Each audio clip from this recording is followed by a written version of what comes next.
Hi everybody, welcome again to another program of Yeshiva class. We're on here every week at this time. We want to go over some very important subjects. Sukkot, we're going to talk about that holiday which is mentioned in the Torah, and many other very important subjects that are brought down in our Holy Torah. I don't know where we're going to start, but let's start about the subject of age of the earth. You know, something that who wants to talk about that? But basically, we're starting the new year, and it's 5,780, right? Tov Shin is 700, and Pei is 80, right? Kuf, Reish, Shin, Tov. Kuf 100, Shin, Reish, Kuf, Reish, Shin, Tov. Kuf 100, Reish 200, Shin is 300, Tov is 400. Shin, Tov 780 is Chav, Lamed, Daled, Mem, Nun, Samech, Ayin, Pei. That's 80, right? That's on a calendar. Tov, Shin, Pei. 5,780. Where does the 5,000 come from? Well, the 5,000, we automatically know that 1,000 years is number 5,000, so we leave that out. It's Tov, Shin, and Pei. 780, 5,000 we leave out because we know it's that millennium. So the point is, where are we now? We want to talk about the importance of the Torah and its wonderful teachings that, you know, in Deuteronomy chapter 4, verse 5, over there it says that when we keep the Torah, the commandments and the mitzvahs, then all the nations of the world, when they eyes behold this, will exclaim, and when they hear us do all of our followings of the Torah, they will exclaim, what a wise and understanding people they are, that have a God so close to them, that listens and works with them and has a set of rules that is so beautiful to live by. That's in Deuteronomy chapter 4 verse 5. Chapter 4 verse 5. In Deuteronomy, right? The fifth book of the Bible. Now this is going out to many Goyim, it's going out to many Jews, and the whole world is obligated to realize that the earth and the heavens were created by God, and that God is the God of the Jewish people, and and the world must realize, come to that realization that there is one God, and show gratitude and show our appreciation our Creator, and to look to the future. The wise man looks to the future, which says that is the goal of man, to look at the future. And when it comes to the Torah, it talks about the future of the next world, where we are to prepare ourselves, not like we are doing today and spending so much time on our earthly retirement, when the significant part of our energy should be in the next world retirement, in the soul world. Prepare ourselves for the soul world so that we will be able to enjoy the presence of God, and that is the goal. And in order to get to that goal, we have to learn how to praise God in this world. We have to learn how to praise God in this world. Look, there's a lot of things I want to talk about today, and one of them is Sukkot, right? Sukkot, where we are to take the Kach creates hadar, right? The hadar, the fruit of the goodly fruit. And the Talmud tells us that the goodly fruit happens to be the citron, right? And also the aravos and the hadassim and the lulav, right? Together they are a man, because the esrog represents the heart, the lulav is the spine of man, and the eyes are the hadassim, and the lips are the aravos. With all those four objects, we have to realize that that is man, and our whole soul is directed to the belief that these four organs and our entire body is directed to God, and realization that God is the supreme creator. And it's the God of the Jewish people whose task is to bring this information to the world, primarily by sanctifying God's name. And how do we sanctify God's name? By living in a community which has the inhabitants living as observant Jews, from the children playing in the street to the storekeeper and the passerbys, all observant Jews living as a group dedicated to the realization that there is one God, the God of Abraham, Isaac, and Jacob. And that's why, you know, we are punished when we go away from those teachings and go to other ideologies and forget about our Jewish roots and the idealistic directives that our Torah has commanded us to do, to live by.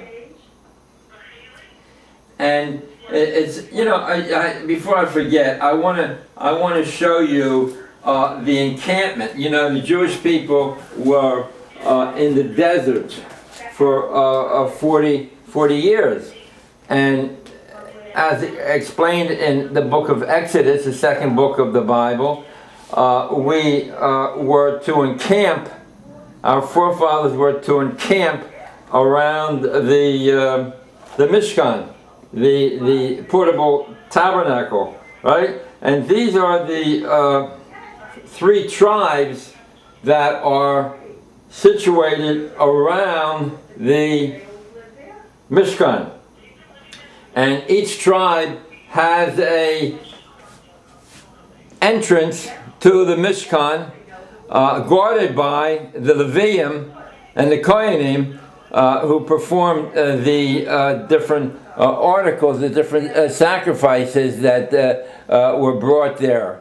So that's rather significant in that it shows in picture form the entire encampment, where each of these tribes could have access to the Mishkan, and they could see the cloud which was over the portable temple.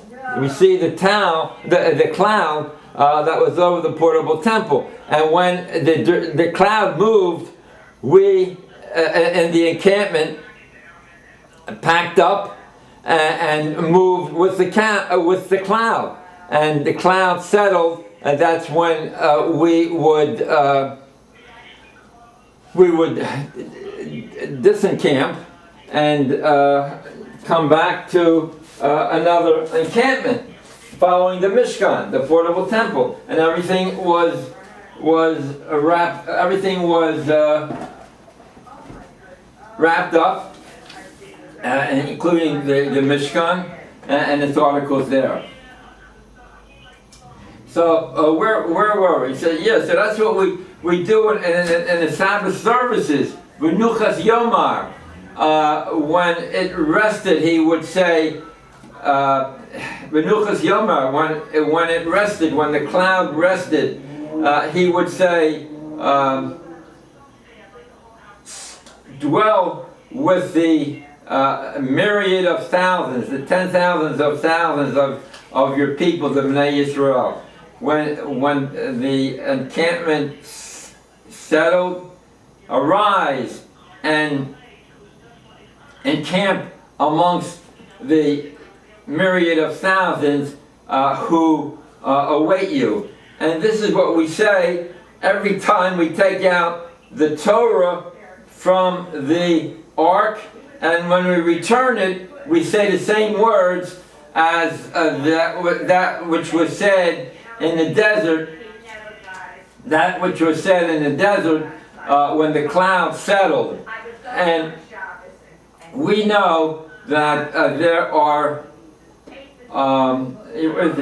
Deuteronomy chapter 29, 28, and says, the secret things are for God, but the revealed things are for us to address. In other words, the secret things of why we were sent into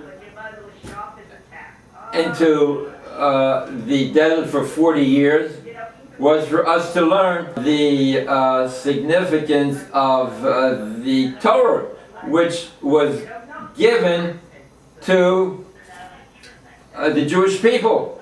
The significance of the Torah, which was given to the Jewish people. And they stayed there for 40 years. And the revealed act was that the Jews sinned because of the spies. But that was not the actual problem. The actual problem was God wanted the Jewish people to be in the desert and to have teachers for 40 years. So the secret things was that they were brought into the desert to learn the Torah, but the revealed reason was because the Jews transgressed in the subjects of not wanting to go to the land of Israel, the spies bringing back a bad report. So that is the significance of that pasuk. That pasuk means a sentence. That 29, 28. The hidden things are for God to address, which was that He brought us into the desert. But the revealed act was that we transgressed and was not allowed to go into the Holy Land until that generation died out. Until that generation died out. So that's in Deuteronomy chapter 29, verse 28. Now let's talk about the age of the earth, right? It says, before I go into that, I want to tell you all that there is a strong desire in many people to express their spiritual knowledge. And I'm speaking about Jewish people per se, because that's where it's prevalent. The Jewish people have been given a great deal of intelligence, IQ, to many of its adherents by birth. Just like people are have aptitudes for certain types of procreations or interests, sports, medicine, music. Jews, by and large, have a greater amount of IQ than the rest of the world's population, and they also have a greater amount of propensity to understand spiritual wisdom, Judaism. Now, God plants that into our souls, S-O-U-L, at birth, and there's not going to be a great percentage of those people that have gotten the IQ and spiritual desire for spiritual wisdom. Unfortunately, these implanted drives are channeled to societal emphasis of better standard of living and higher income to continuously have a higher standard of living and pittance for charitable deeds. While a minority of these people that were gifted with spiritual wisdom, Judaism, by the way, once these people go away into other ideologies or other interests, they lose it. I mean, it's not like hereditary that their children are going to be automatic high IQ to seek spiritual wisdom. Judaism doesn't work like that. We don't know who has gotten this charge at birth. But there's a great percentage that have this IQ of Jews who channel it in the correct way of learning and disseminating the Torah. Now, many of these Jews are born to parents who happen to be observant. Fine.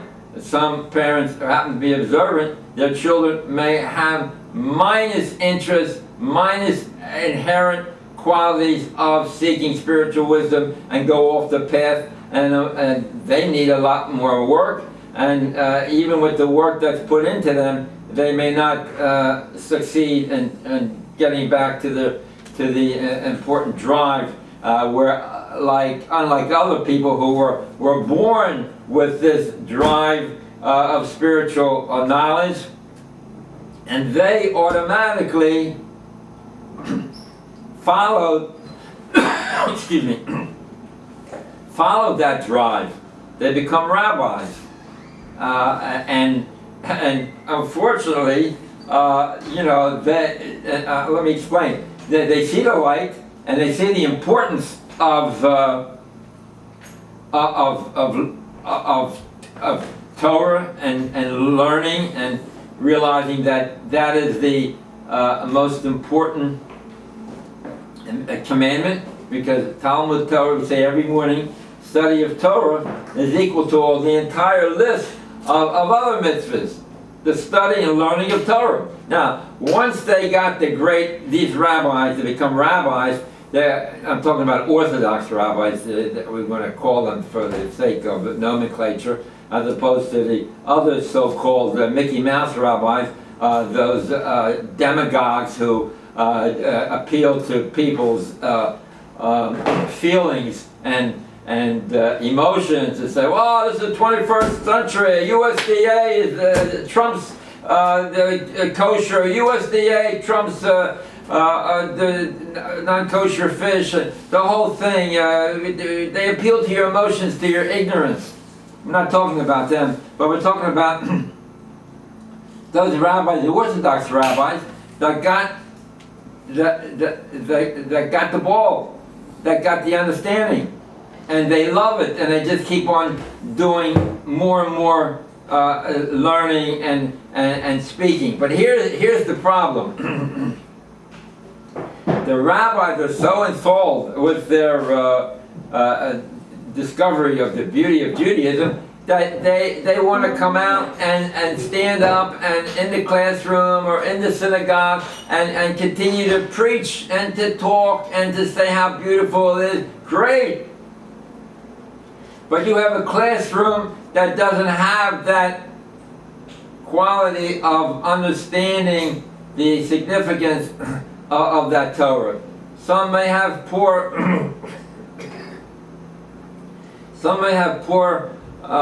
inborn characteristics to strive for that, no matter how much teaching is given. And the rabbis keep on speaking and talking and talking and talking, and they're only getting through to a small percentage. I mean, here I can see the synagogues in the neighborhood. They got umpteen speakers with all kind of degrees, and they're going to pay them an honorarium, and they're going to speak continuously from morning till night. You can catch one of their speeches. That's the whole significance of where they're falling apart. They didn't go back to how they got to where they were, and hard work and understanding of the Torah, but got it and now want to give it over in a way that they never received it. Just keep on speaking, which is wrong. And what there should be is a Torah self-learning center. Torah self-learning center. And what that means is, first of all, we don't know the background of any individual. But if you have the Torah Learning Center and you staff that, and this is what I hope to do if I ever got the monies. On the main street in a Jewish neighborhood, just open up a big room, only have books on ideology. Only have books on ideology and written by Rabbi Miller. He has a book on every book of the 5 books of Moses, every phrase. How do we get the ideology?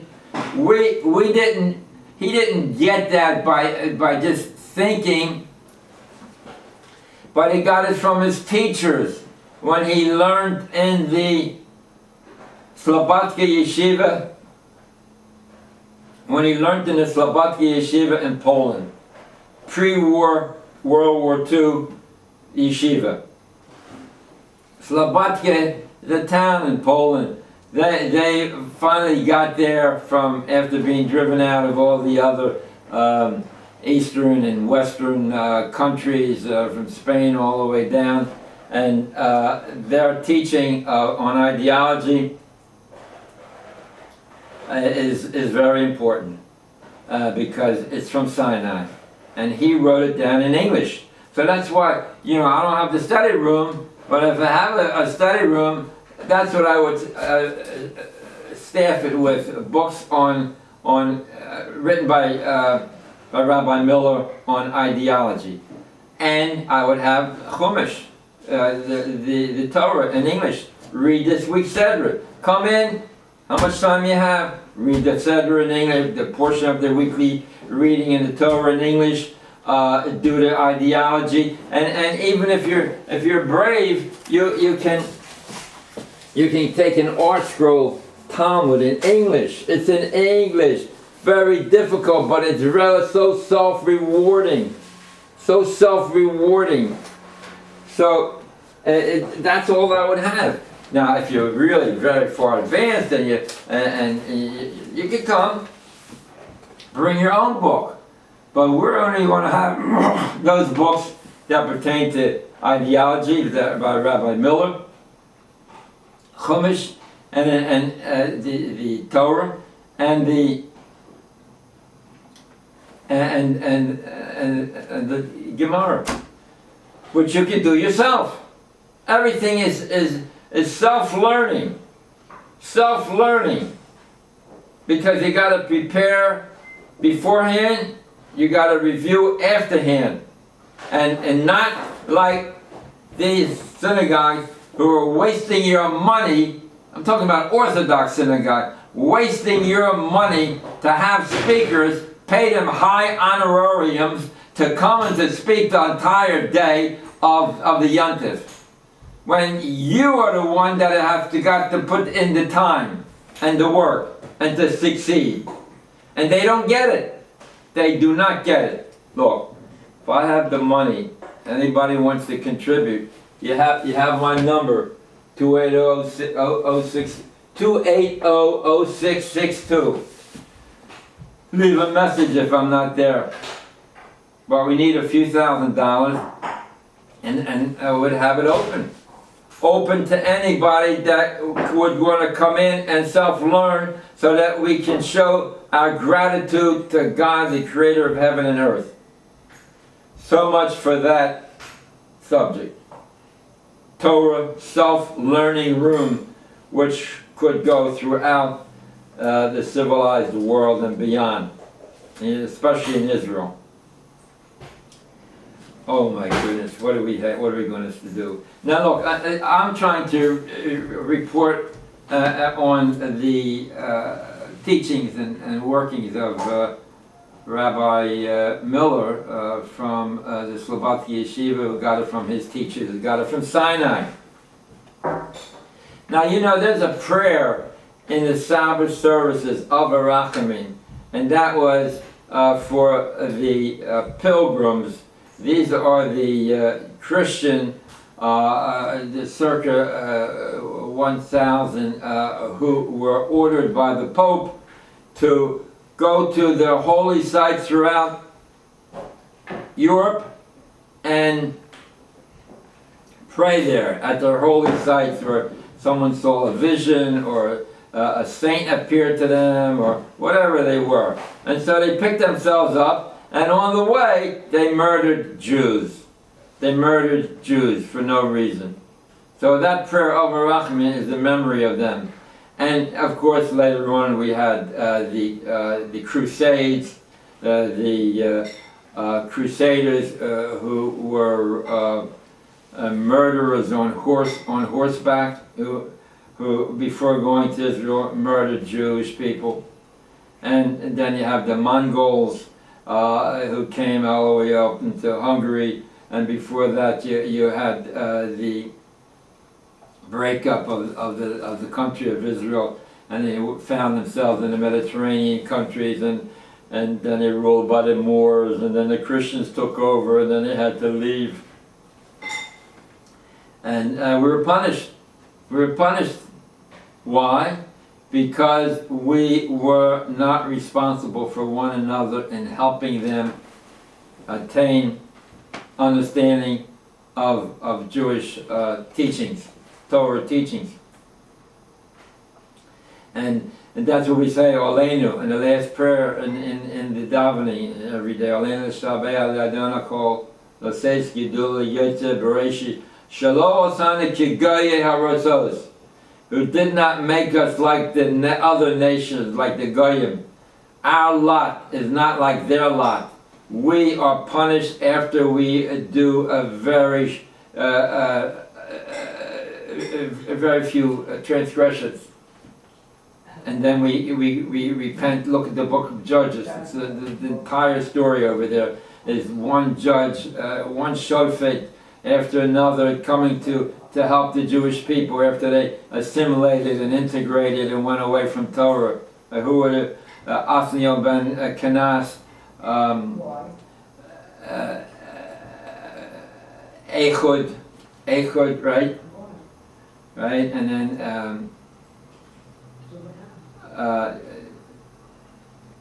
Devorah and her general Barak, and Gideon, the idol breaker, who broke the idols, Gideon and Rabbi Millers, come in that order. After the Jews transgressed, then and they were punished, and then they came out and asked for a savior, and they came. Othniel ben Kenaz, he was the first one. Ehud, who killed the Nazi leader Eglon, and then after Ehud came Devorah and her general Barak, who killed Sisera, who oppressed the Jewish people, and then came Gideon, who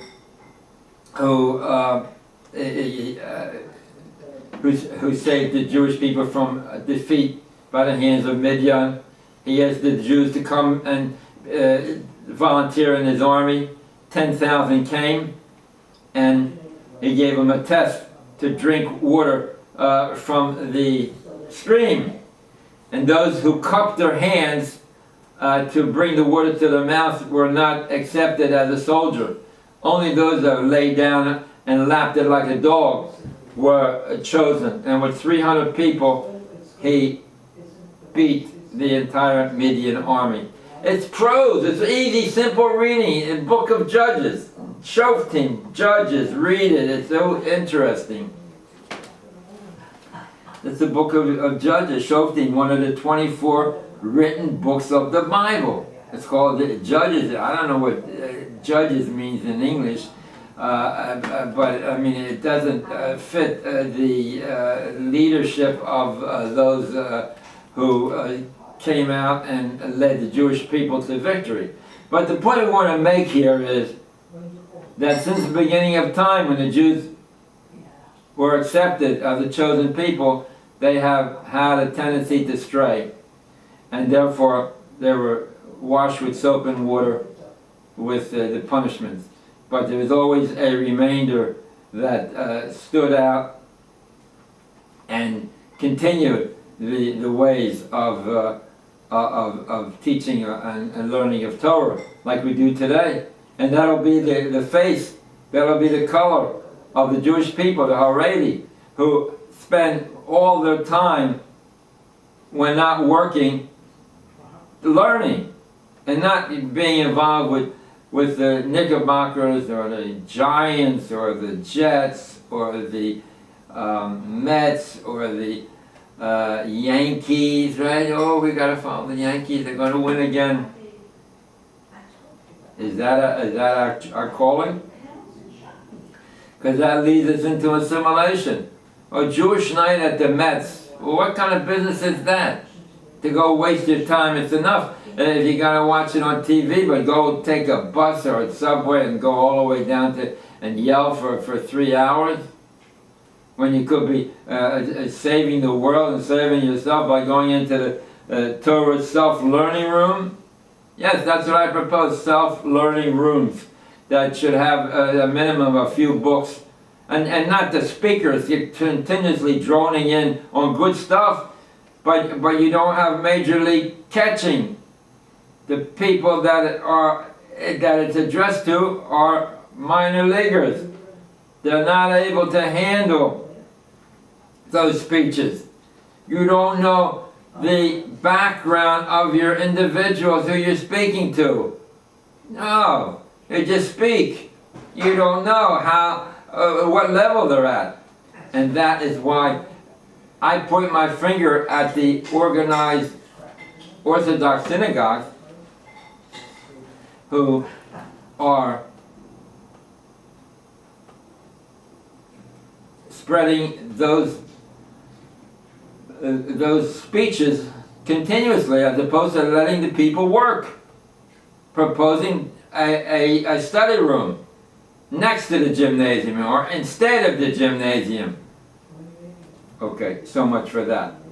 Now, we see in Israel that, they throw stones, injure people, they do all kind of dastardly acts, burn down forests, commit murder, and what do? They get a life sentence in prison, fed 3 square meals a day in the Jewish prisons, and their families receive stipends from the Palestinian Authority for doing this victorious victorious act, horrendous, murderous acts. I mean, what is it supposed to be? I mean, they put them in a prison, 3 square meals a day, they get college degrees, and then they protest because the prison authorities are blocking their cell phones. They have cell phones in the prison. The murderers. I mean, if a guy murders you, will you send him to prison? If a guy throws a stone, they keep throwing stones. You crack somebody's knuckles good and hard, and then you'll... so that's the leadership of Israel. That's the leadership of Israel. And oh my goodness, it's so mind-boggling to go through all those. That leadership is responsible for those murderers not being appropriately punished. And appropriate punishment is not going away to jail. Now Yitzhak Rabin, who was it? Yitzhak Rabin or I forget the other, who was assassinated, and he, the one who was assassinated, blew up the Teliana, the boat of refugees that were bringing supplies to the Likud forces on the land. They blew the ship up and killed, what was it, 80 Jewish soldiers. That was prior to the establishment of the state, and his assassin is serving time. Shimon Peres or whoever it was that was killed in 48. So here, let's go back to the Torah, right? We want to speak about the Lulav and Esrei too, but we want to speak about you want to speak about the age of the earth. You know, today they determine the age of vegetable matter by the rate of carbon-14 in that material, the rate of decomposition of carbon-14. So what they do is they take a sample and they know how much or how long it took for some of this molecule of carbon-14 to decompose, and they spread it over time, and they realize that they can date material based on a decomposition of a carbon-14 molecule in that substance. Problem is, they don't know what the environmental conditions were as far as heat and cold and what have you. Like, you know, the sun might have been blocked out for weeks upon at a time. And what happened to the age of and the breakdown of the carbon-14 molecule? Because that's what happened. If you look in Exodus on Genesis chapter 7 verse 14, the volcanoes of the deep were broken asunder. If you look into the oceans, you'll see cones of extinct volcanoes, and you'll see on land active volcanoes. And they spewed out rocks and all kind of material, blocked out the sun, death instantaneously. How come you see all those dinosaurs and raptors and what have you encased in rock and stone and lava? Because if they died on the earth, like the scientists want to say, they can determine the age of what different animals lived, different creatures lived. Look, you cannot carbon date a skeleton. You cannot carbon date a rock.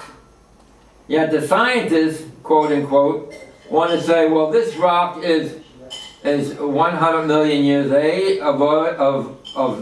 of age, and this rock was created 80 million years earlier or later, and then 70 million. Arbitrarily, they're giving numbers out for the different rock strata. Not that the rock strata goes in uniformity according to age.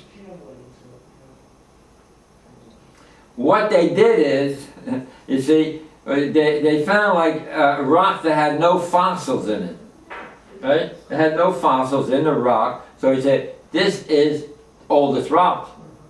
And that was, I think it's Cambria, pre-Cambria.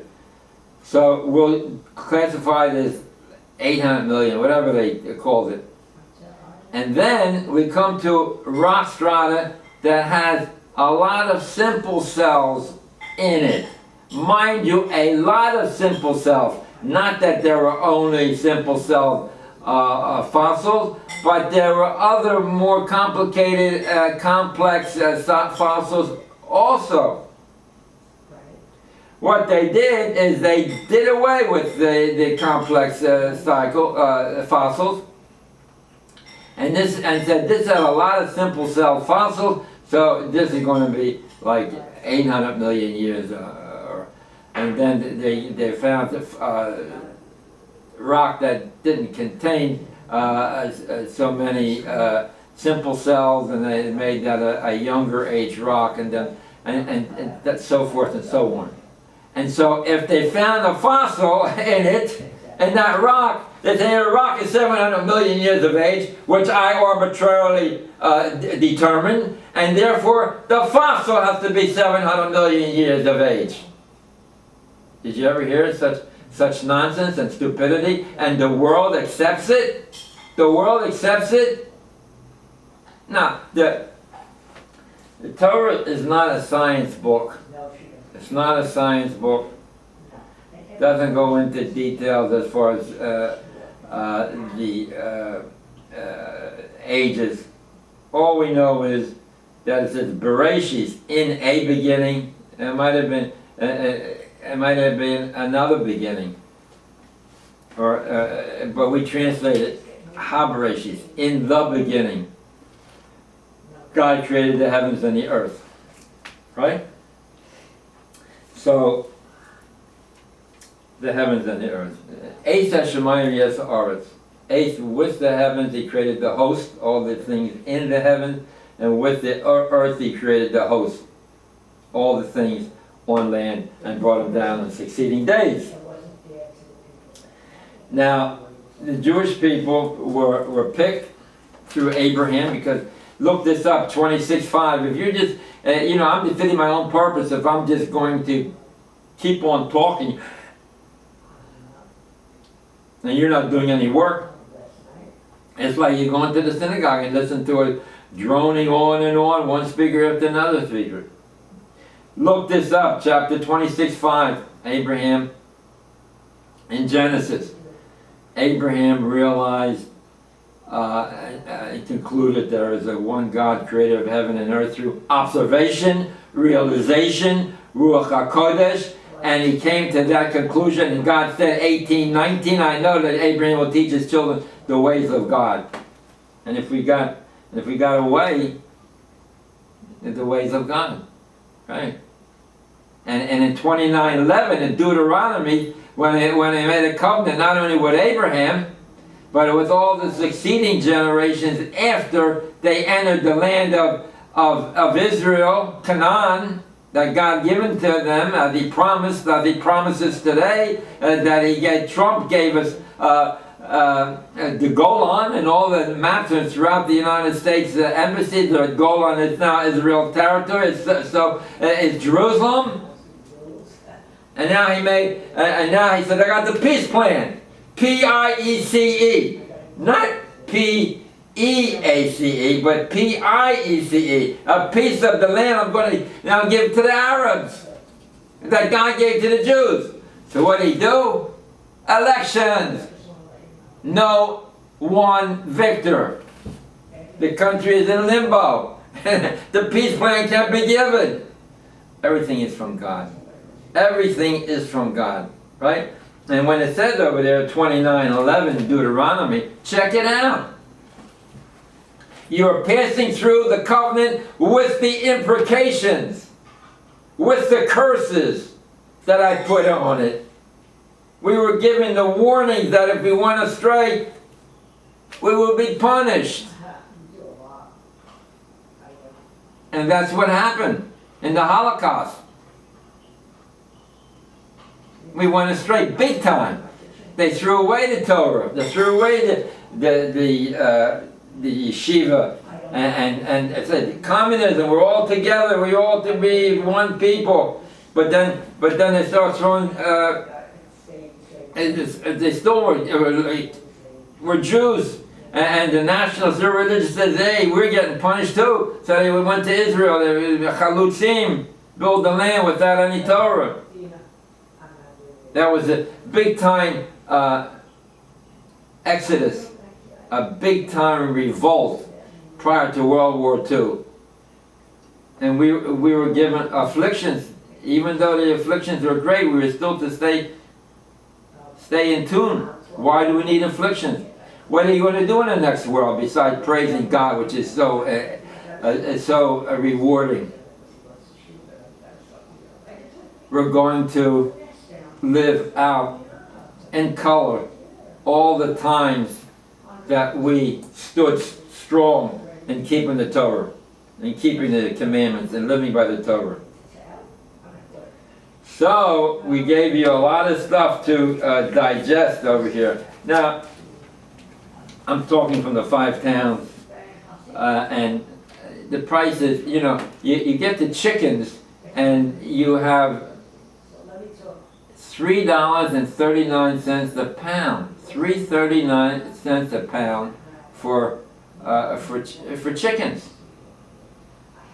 So I mean, prior to the holiday, it was $2.93 a pound, around that figure, $2.93 a pound.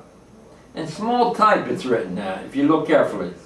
While in Lakewood, for instance, where they have the Evergreen supermarket, where they have a Bingo supermarket, where they had a whole slew of competitors, the prices hovers around $1.99, $2.05.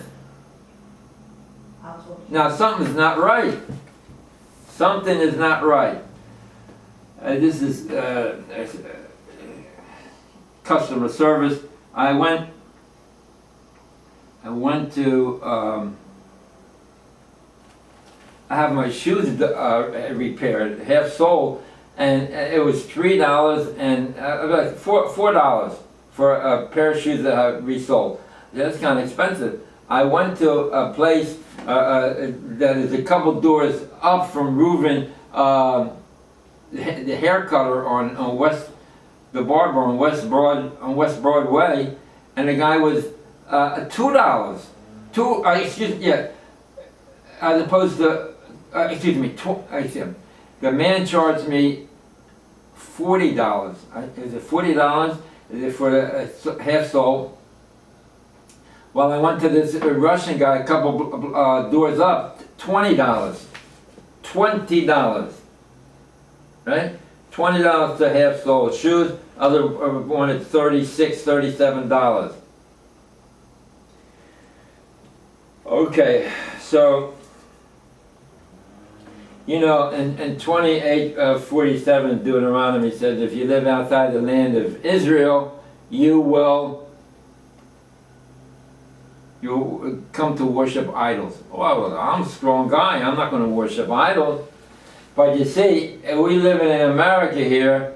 We have national holidays as Xmas, right? The birth of the God-man, right? That's a national holiday. So then we have New Year's, which is commemorates the circumcision of the born Jewish God-man, and we have parties on those days. Yeah, listen, we're not working, so they go holiday. We'll go out and celebrate. You'll bring the family together with singing and married. Yeah, it's Xmas. Yeah, we're doing. You're worshiping indirectly the God of a false God. Now, in the next passage it says that you will have rest there will be no rest for the sole of your foot. There in 64 and 65. There will be no rest for the sole of your foot. And that's what it was, and that's how it's been. And even though we've been punished, there's always been a remnant, there's always been a nucleus that came out with a strong belief. And we will never forget Hashem, because in 26:42, God made the covenant with Abraham, Isaac, and Jacob. Way back in Leviticus it says to make that covenant. And in 28, it said in Leviticus 26:44, in spite of being revolted by them and rejected by them, I will never break my covenant. I will never break my covenant with the Jewish people. So even though we're being harassed and punished because we accepted the Torah, we say, well, I didn't accept it, I wasn't there, I have nothing to do with it. Oh yeah, but you do. You didn't accept the circumcision on your 8th day. But on the prayers every day we say we acknowledge true and firm of your belief, and we accept it right after the Shema prayer. So those are some of the highlights that we want to bring out to you. Now this is a day of atonement that you can go in and sincerely ask for your for forgiveness. Because if you don't ask for forgiveness and you're not forgiven, then you're going to suffer those iniquities when after your demise. And don't think there's no demise. As much as you feel strong and healthy, it's going to come, but it's hard to realize that it'll come. So what we need is that Torah self-learn room that could be open throughout the continents to have people learn on their own. I see where Chabad and Erev Yom Kippur opened up 500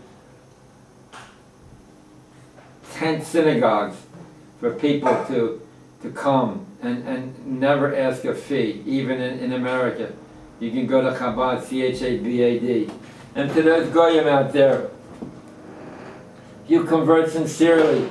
We love you, and help us make the world a place where the entire humanity worships the one God, God of Abraham, Isaac, and Jacob. It was in the Numbers 23:19. God is not a man. God is not the son of man. Right? God is not a man, and God is not a son of a man. So that was written that was given to Moses in the Bible, which was 2,000 years. So which is many years before the God-man came on the scene. So so those are the four minim.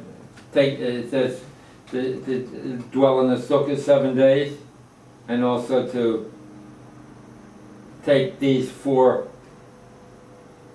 growing items and to wave the evil spirits away from us, which is mainly the evil inclination. 7:23. A sin crouches at the door. Its desire is to you, but you shall overcome. So it's not an easy walkthrough, but that is our job. We have in Deuteronomy chapter 26, verse 16. We do all the mitzvahs, the commandments, and God has distinguished you. We have distinguished God as our God. We do all the commandments and directives and ordinances that He told us, and we have distinguished God as our God because of those teachings. And the next pasuk, 26:17, says God will distinguish you as His people. That's in Deuteronomy chapter 26, verse 16 and 17. 28:18, keep the commandments, and you will become high over all the nations of the world. So that's how it was. The 10 Commandments, we didn't get into that, but the 10 Commandments were given verbally at Sinai. Right? The Jews came to Sinai. They were given the 10 Commandments verbally. They heard them. Then they went on, and it says, Eile Mishpatim. That same day, they learned all the torts and dealings between man and man, all those laws. And then in 24, that's in chapter 20, 21, 22, 23, and 24, God tells Moses, I want you at 24:14, right? Moses, come up, and I will give you the stone tablets, the commandments, which is the oral Torah, and the written teachings, which is the Chumash, the 5 books of Moses. That's in 24:14. And then he came down after 40 days, and rather than compromise, he threw the tablets down to broke them. The only physical object ever given to man by God. He broke and threw them down, and had no part in their new service of dancing around some kind of a figure that they wanted to pray to. And that's the same thing today. Nothing to do with those ignoramuses who get a degree and call the rabbinate, and then with that degree make their congregants ignorant. And it's no excuse for those people to saying, well, the rabbi said it's okay. No, you have to go to a Orthodox rabbi and listen to his take and his decision, because it says over there in everything's kasha and teretz. That's I remember when I got my first kasha, and it says the manna came down like rain. The rain came down. The manna came down as rain, like rain. The manna came down like rain. The manna, the food that they ate for 40 years, just like rain. Why use the verb rain? Because it comes from heaven. The answer is because it comes from heaven. And just like rain comes from heaven. So manna comes from heaven. That's why we use the verb rain. And the other question is that everything is questions and answers. That's how we learn. Other question was, how come in 27:17 Deuteronomy, that if there's a difficult matter between man and man, you should go to the Kohen and listen to his judgment, what he judges. Question is, why the Kohen? Why not go to the head of the Yeshiva? Why not go to the head of Beis Din? Why the Kohen is mentioned? Answer, because the Kohen is the one who received the Torah, the stone tablets, the second stone tablets, and he learned all the law, so he knows the rulings and the teachings, right? Kasha, and you have to work. U-Y-O-U. Uncle Sam needs you in order to save the world. That was the Holocaust, God forbid. So remember, as the famous sage Hillel said, if I am not for me, who will be for me? If I am only for myself, what am I? If not now, when? With that, I wish you a hearty, prosperous, healthy year full of Torah and commandments, and to lead a life of a committed Jew.